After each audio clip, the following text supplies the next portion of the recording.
എന്നിട്ട് ഈ ട്രെയിൻ പോകുന്നതുണ്ടോ? ഇത് ഓടിക്കുന്ന ആളുടെ പേരാണ് ലോക്കോ പൈലറ്റ്. അതിലേക്കുള്ള ജോലിക്ക് എങ്ങനെ കയറാമെന്നുള്ളത് നിങ്ങളെ ഞാൻ പറഞ്ഞ് മനസ്സിലാക്കി തരാം. ലോക്കോ പൈലറ്റ് ആകുക എന്ന് പറഞ്ഞാൽ കുറച്ച് ഉത്തരവാദിത്തപ്പെട്ടൊരു ജോലിയാണ്. പിന്നെ സമൂഹത്തിൽ കുറച്ചും കൂടെ നല്ലൊരു വിലയുള്ളൊരു ജോലിയാണ്.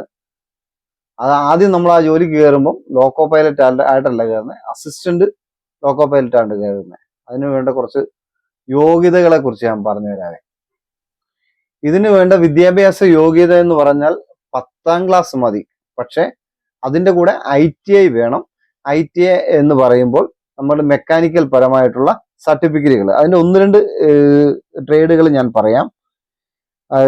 ഇലക്ട്രീഷ്യൻ ആയിരിക്കണം, പിന്നെ ഡീസൽ മെക്കാനിസം വേണം, മോട്ടോർ വെഹിക്കിൾ മെക്കാനിക് ആയിരിക്കണം, ഇലക്ട്രോണിക്സ് മെക്കാനിക്കോ.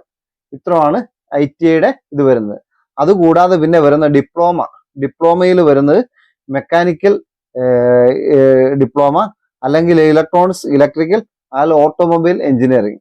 BTECിൽ വരുന്ന ഈ പറഞ്ഞ ഏതെങ്കിലും ഇതിലൊക്കെ നമുക്കൊരു ബിരുദ സർട്ടിഫിക്കറ്റ് ഉണ്ടായിരിക്കും. മെക്കാനിക്കൽ എഞ്ചിനീയറിംഗോ ഓട്ടോമൊബൈൽ എഞ്ചിനീയറിംഗ്, ഇതിലൊക്കെ ഒരു ബിരുദ സർട്ടിഫിക്കറ്റും കൂടെ ഉണ്ടെങ്കിൽ നമുക്ക് ഈ പറഞ്ഞ ജോലിക്ക് നമ്മളത് പ്രത്യേകം ശ്രദ്ധിക്കണം.